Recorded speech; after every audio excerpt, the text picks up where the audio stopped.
quanto mais você corre atrás do amor, mais ele parece escapar. Paradoxal, né? A maioria das pessoas descobre isso tarde demais, não quando está solteira, mas quando finalmente consegue alguém. E ainda assim, sente um vazio inquieto, como se a vida estivesse sempre a 2 passos de ficar completa. E se eu te disser que esse vazio não é falta de amor, é excesso de dependência? Depois dos 35, a pressão muda de roupa. Não é mais só carência, é o relógio, as comparações silenciosas, os aniversários que viram balanço, os casamentos no feed, a pergunta disfarçada de carinho. E você, quando vai... Aí nasce a urgência. Escolher rápido, insistir mais, aceitar menos do que merece, só para não ficar para trás. Mas para trás de quê? De uma linha do tempo inventada? Hoje, eu quero te entregar uma ideia antiga e perigosamente atual. Para os estoicos, amor não é o objetivo supremo da vida. Amor é um preferível, algo bom quando aparece, mas incapaz de sustentar sua paz por conta própria.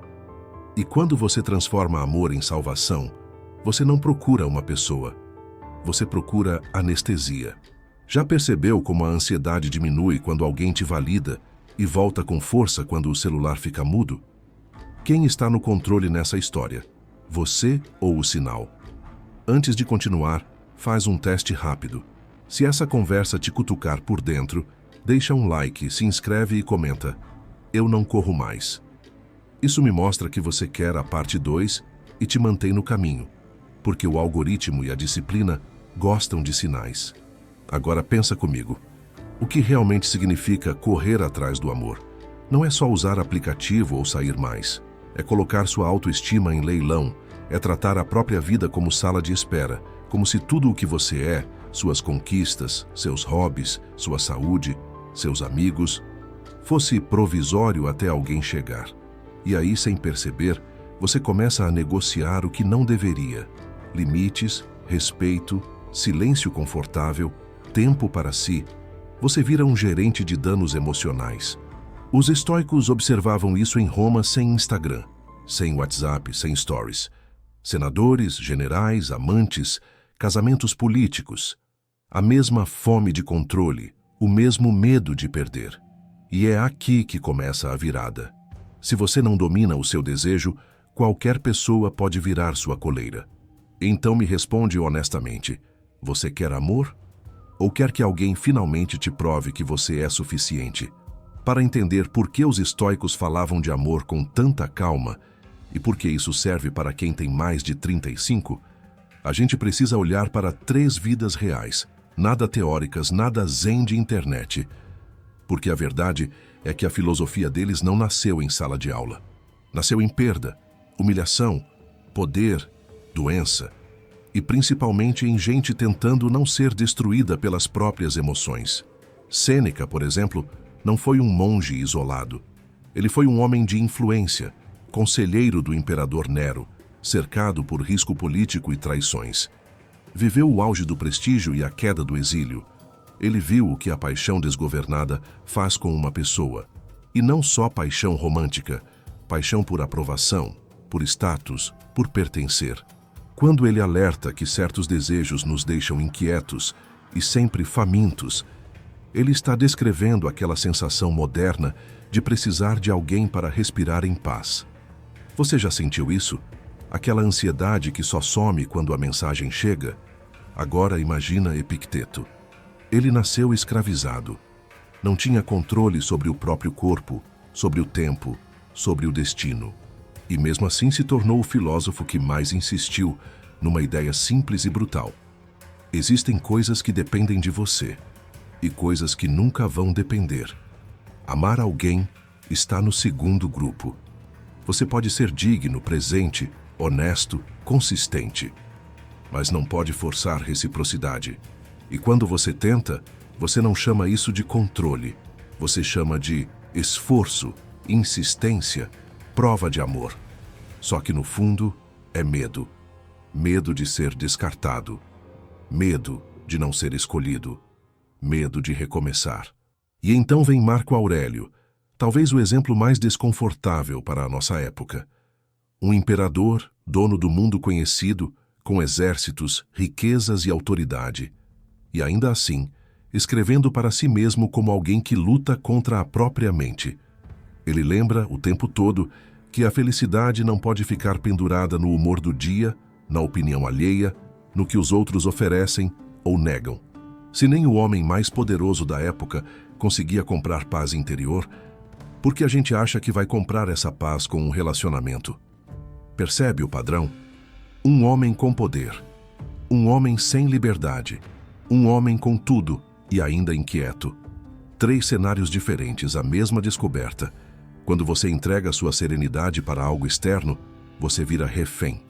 E no amor, isso é ainda mais perigoso, porque você chama a sua prisão de romance.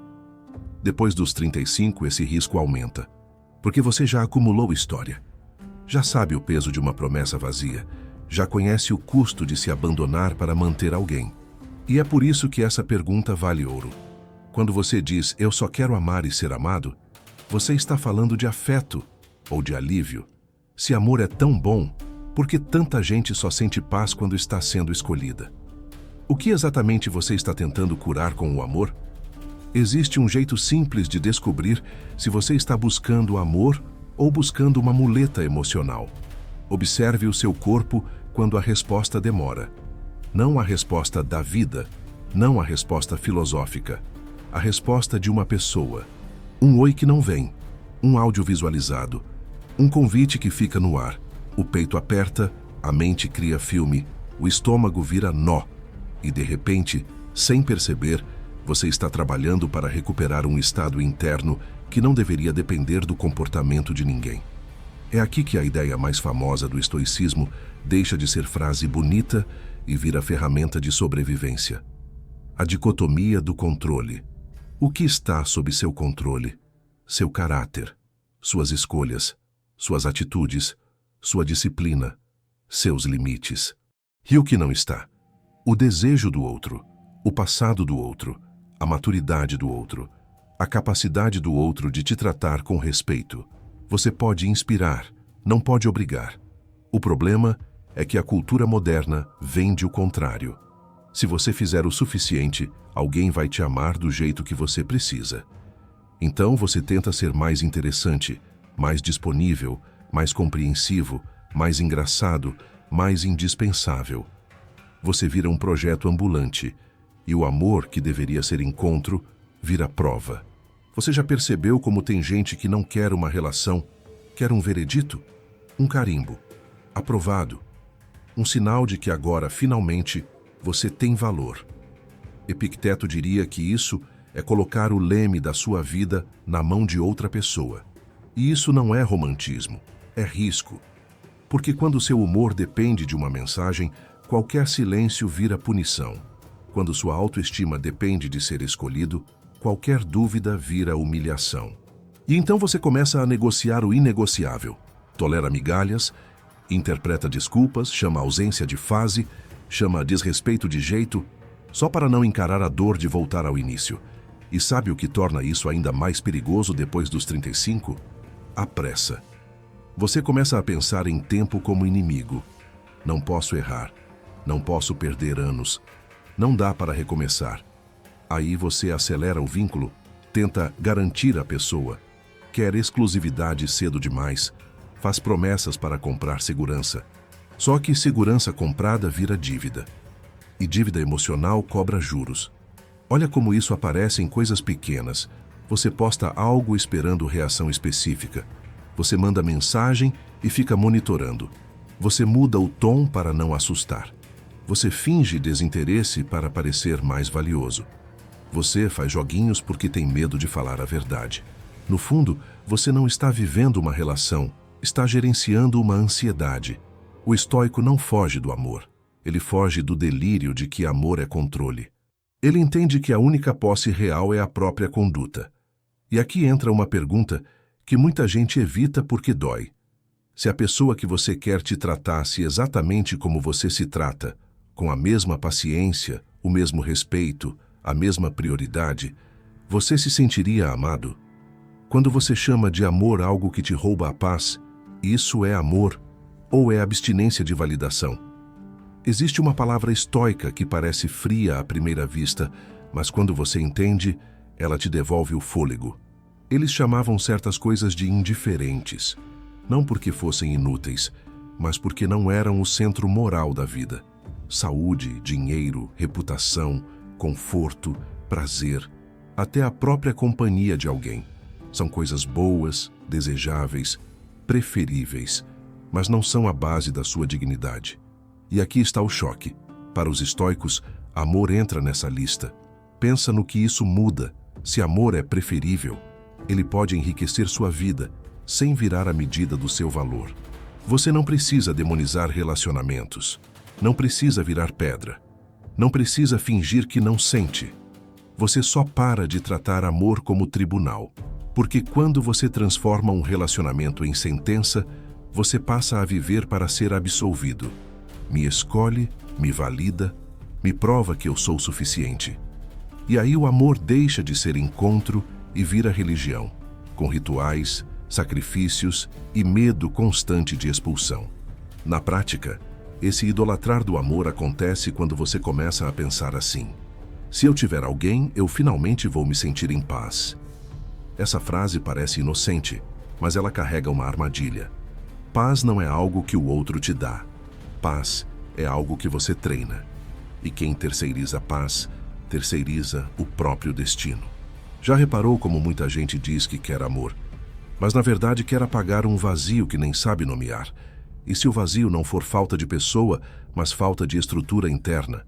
É por isso que os estoicos insistiam em algo quase impopular hoje: caráter acima de circunstância.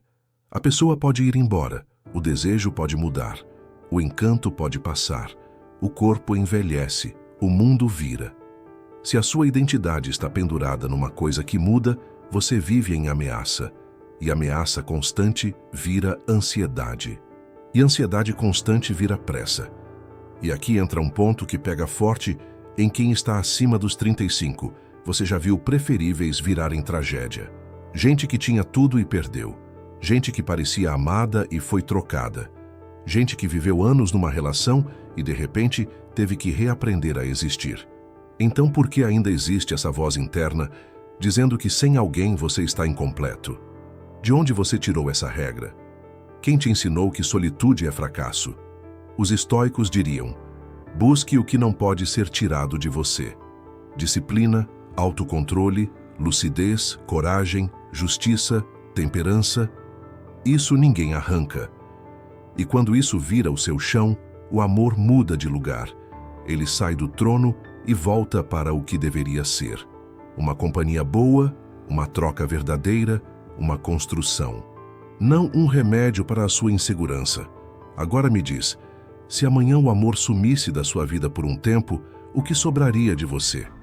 E se a resposta te assusta, será que o problema é a falta de amor ou a urgência que te faz aceitar qualquer coisa só para não encarar esse silêncio? Tem uma mentira muito bem vestida circulando por aí. A de que amor é uma corrida e quem não chegou até certa idade está perdendo. Ela aparece em piadas, em conselhos bem-intencionados, em comparações no almoço de família. E principalmente naquele pensamento que ninguém gosta de admitir: eu não posso mais errar.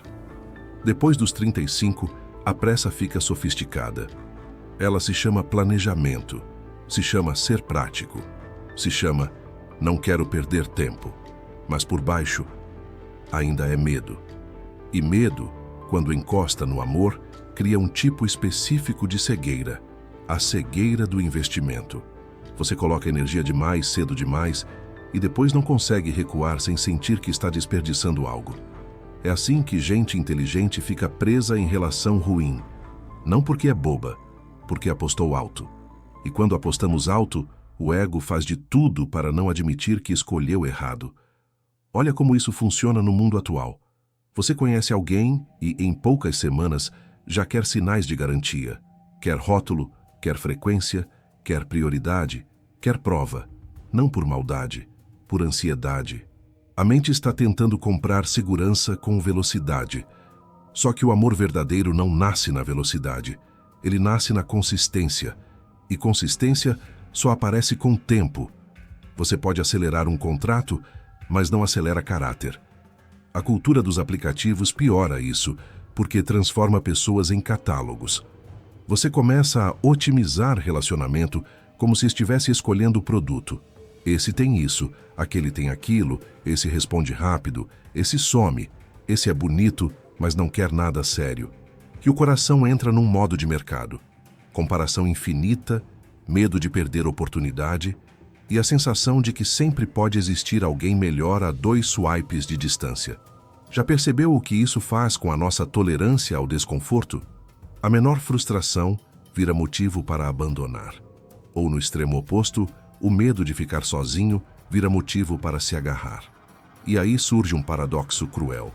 Você corre para não perder tempo. E justamente por correr, escolhe pior. A pressa te empurra para relações onde você tem que se provar. E se você precisa se provar o tempo todo, você não está sendo amado, está sendo testado. Amor maduro não te coloca em prova semanal. Amor maduro te dá chão, não labirinto. Os estoicos enxergavam isso como escravidão emocional, quando sua mente depende de sinais externos para ficar estável. E aqui vai uma pergunta que pode te desarmar. Você está apaixonado pela pessoa?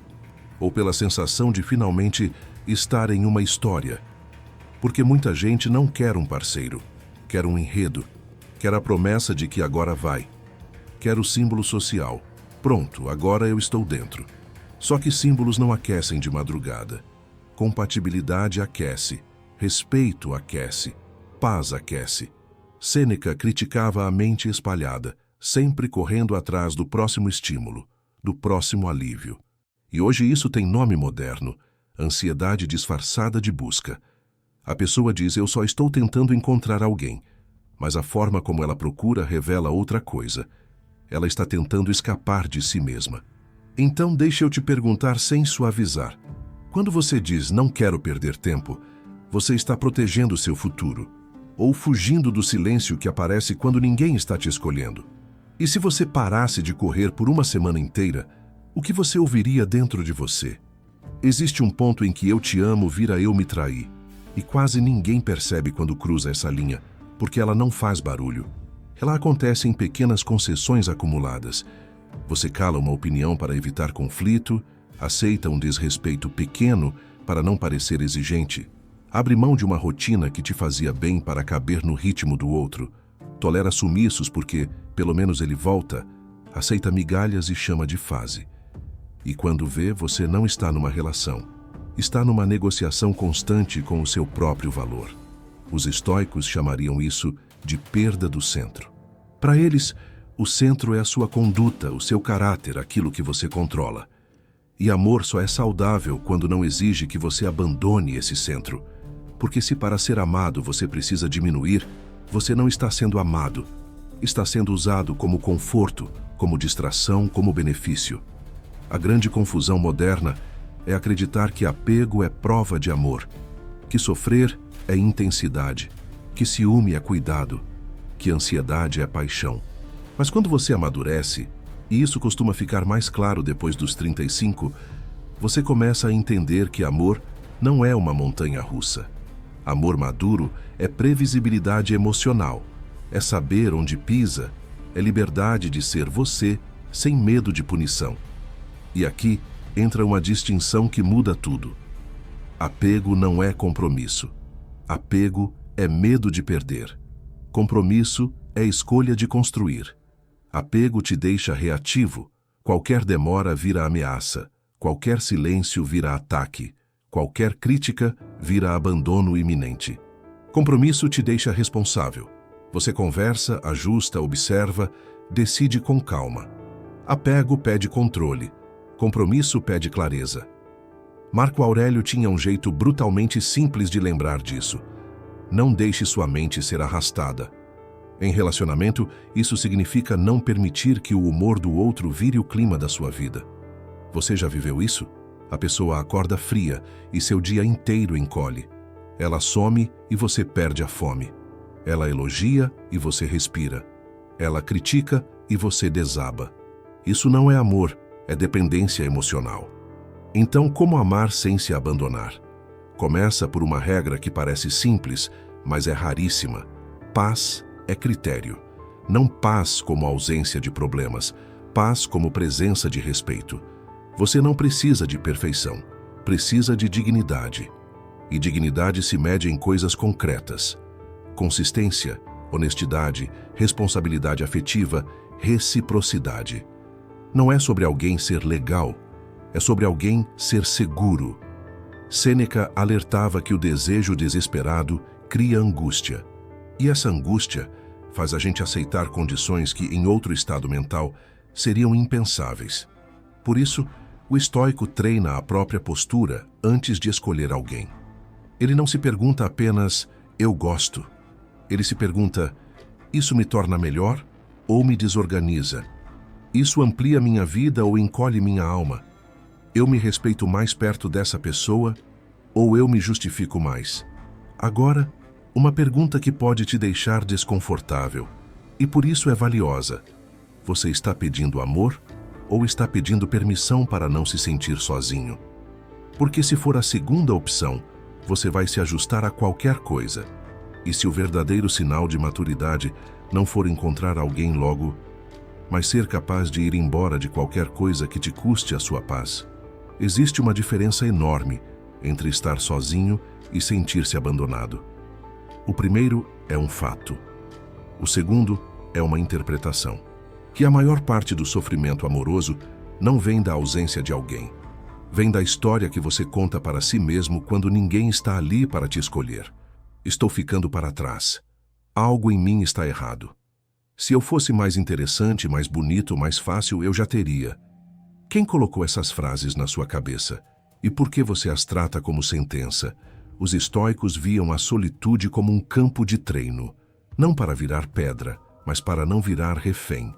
Porque se você não suporta a própria companhia, você vai buscar qualquer companhia que te alivie. E quando o critério é alívio, você escolhe rápido, tolera demais, insiste no que te fere. A solitude, quando bem usada, faz o oposto. Ela te devolve sensibilidade. Você para de confundir barulho com afeto. Epicteto falava de liberdade interior como a única liberdade que ninguém consegue confiscar. E é aqui que a solitude fica poderosa. Ela expõe o que te controla. Sem distração, você percebe quais hábitos são fuga, quais desejos são carência, quais padrões se repetem. E isso é raro. A maioria das pessoas passa a vida inteira tentando dar certo com alguém sem nunca ter dado certo consigo. Depois dos 35, essa fase pode ser o ponto de virada mais bonito da vida. Porque você não está mais tentando provar nada para o mundo. Você está tentando construir paz. Só que paz não cai do céu. Paz é rotina. Paz é disciplina emocional. Paz é aprender a dizer não sem culpa, e sim sem medo. Na prática, solitude madura não é ficar em casa triste esperando o tempo passar. É reestruturar seu dia para que sua vida não seja uma sala de espera. É voltar a ter pilares: corpo, mente, propósito, amigos, dinheiro, casa, espiritualidade. Escolha os seus. Porque quando você tem pilares, você não implora por teto. E aí acontece algo curioso. O amor deixa de ser uma necessidade e vira uma preferência. Você quer, mas não precisa. E essa diferença muda tudo na energia com que você se aproxima das pessoas. Quer um exemplo cultural simples? Pensa na ideia antiga do homem completo ou da mulher completa, não como arrogância, mas como autonomia. Gente que tem vida própria não faz joguinho porque não depende do resultado. Ela não precisa comprar amor com performance. Ela não precisa virar personagem. Ela é. E isso atrai pelo que é: estabilidade. Sêneca escrevia sobre a mente inquieta, que busca fora o que só se resolve dentro. Hoje isso tem várias fantasias. Quando eu casar, quando eu achar alguém certo, quando eu for amado do jeito que mereço. Mas e se o jeito que você merece começar por você? E se o primeiro relacionamento que precisa ser firme, leal e constante for o relacionamento com a sua própria palavra? Porque é fácil prometer amor para o outro. Difícil é prometer que você não vai se abandonar de novo. Então fica a pergunta: se você passasse um mês inteiro sem buscar validação romântica, sem caça, sem ansiedade, sem checar sinais, o que você construiria no lugar desse vazio? E quem você descobriria que é quando ninguém está assistindo? A maioria das pessoas não sofre por amor, sofre por expectativa, sofre pelo roteiro que escreveu na cabeça antes mesmo da história começar. E quanto mais você amadurece, mais percebe que o problema não é sentir, é ser arrastado pelo sentir. Os estoicos não queriam apagar emoções. Eles queriam impedir que emoção virasse volante. Porque quando emoção dirige, você acelera no escuro. Marco Aurélio tinha um hábito que hoje seria quase um superpoder. Ele conversava consigo mesmo por escrito. Não para se motivar, mas para se corrigir. Ele anotava o que estava acontecendo e separava fato de interpretação. A pessoa não respondeu, é um fato. Ela me despreza, é uma interpretação. Ela está me testando, é uma história. E histórias, quando viram certeza, viram prisão. Quantas decisões ruins você já tomou porque acreditou numa história que sua ansiedade inventou? Aqui entra a primeira ferramenta prática, a pausa. Não a pausa zen, mas a pausa estratégica. Epicteto diria: antes de reagir, pergunte: isso depende de mim? Se não depende, você ajusta sua resposta, não tenta controlar o mundo. É simples, mas é o oposto do instinto moderno de mandar mais uma mensagem, explicar demais, implorar clareza, buscar confirmação. A pausa quebra o ciclo. Ela interrompe aquela vontade de resolver agora, que quase sempre é só medo disfarçado.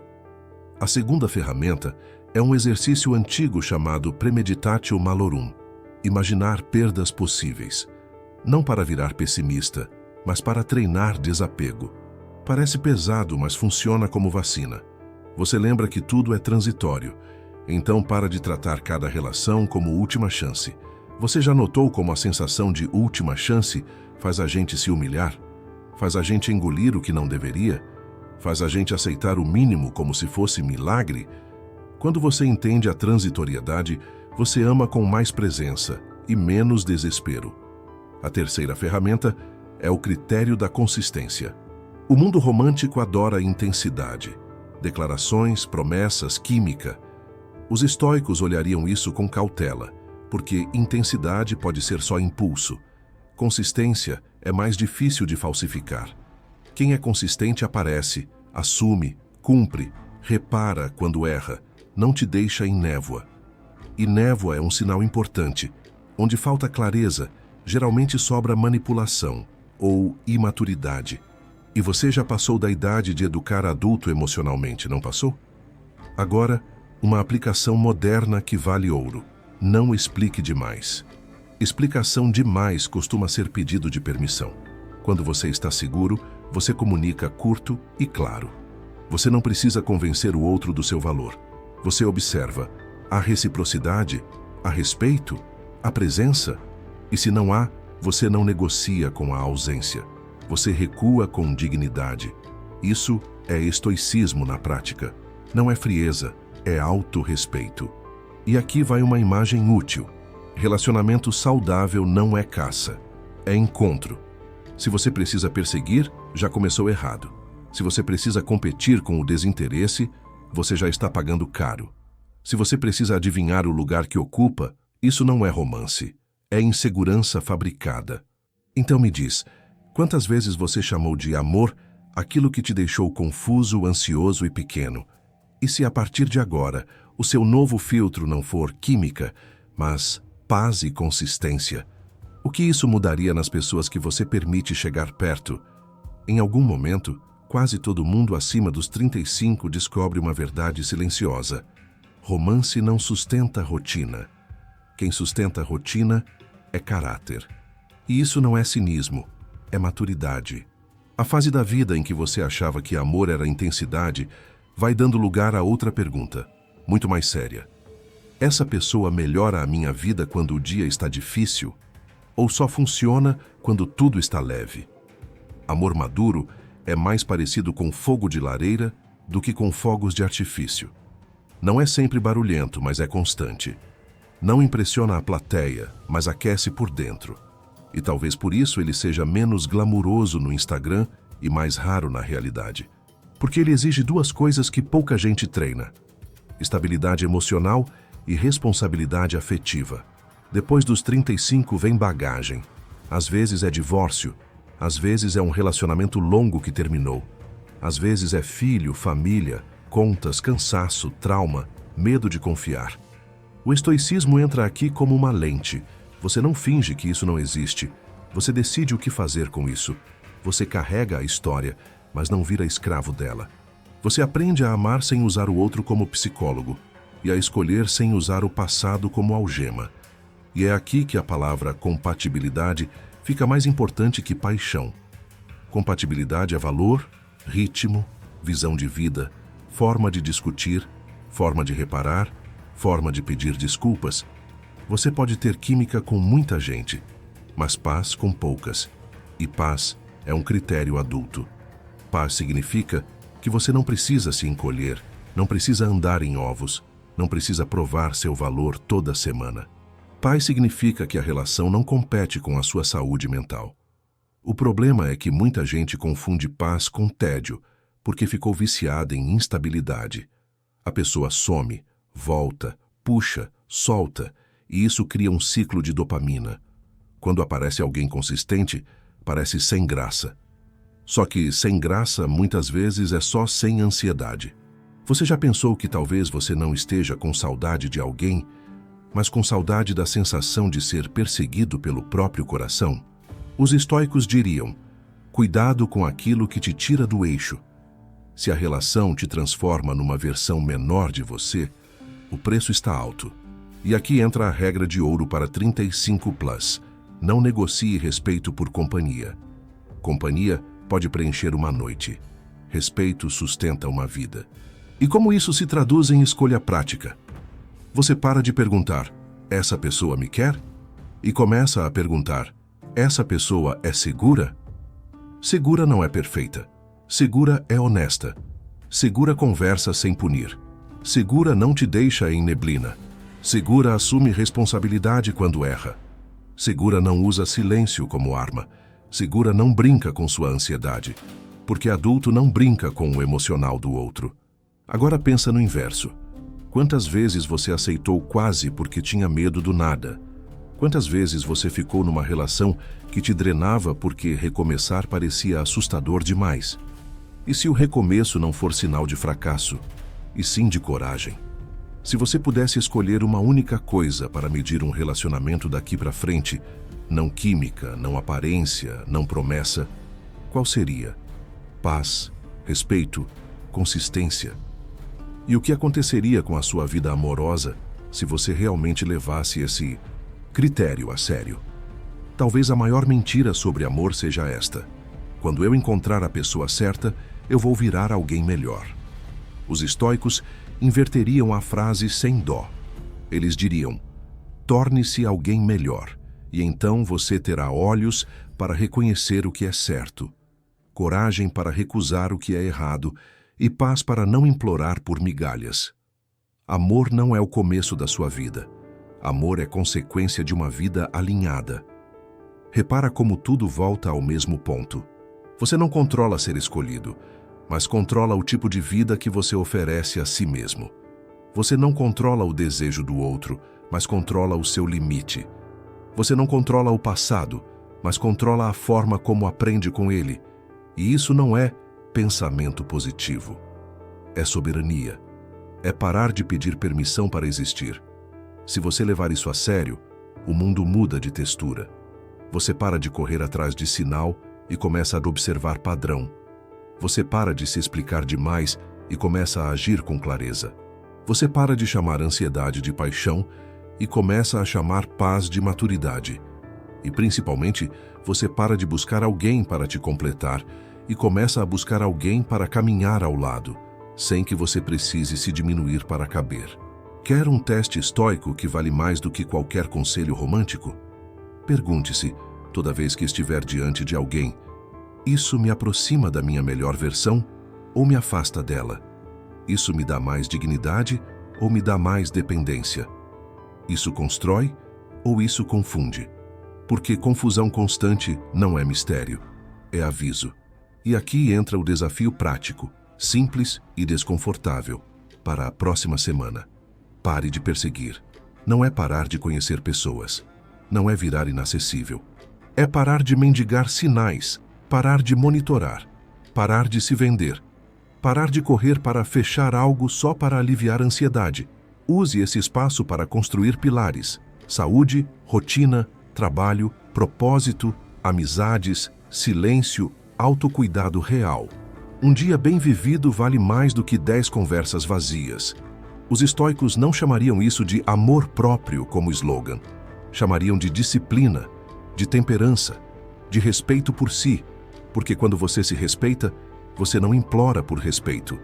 Quando você tem vida, você não faz do outro um oxigênio. E quando você tem paz, você não troca essa paz por um romance incerto. E o mais irônico é que quando você para de perseguir, você fica mais atraente. Não por joguinho, por integridade. Pessoas íntegras não têm aquela fome no olhar.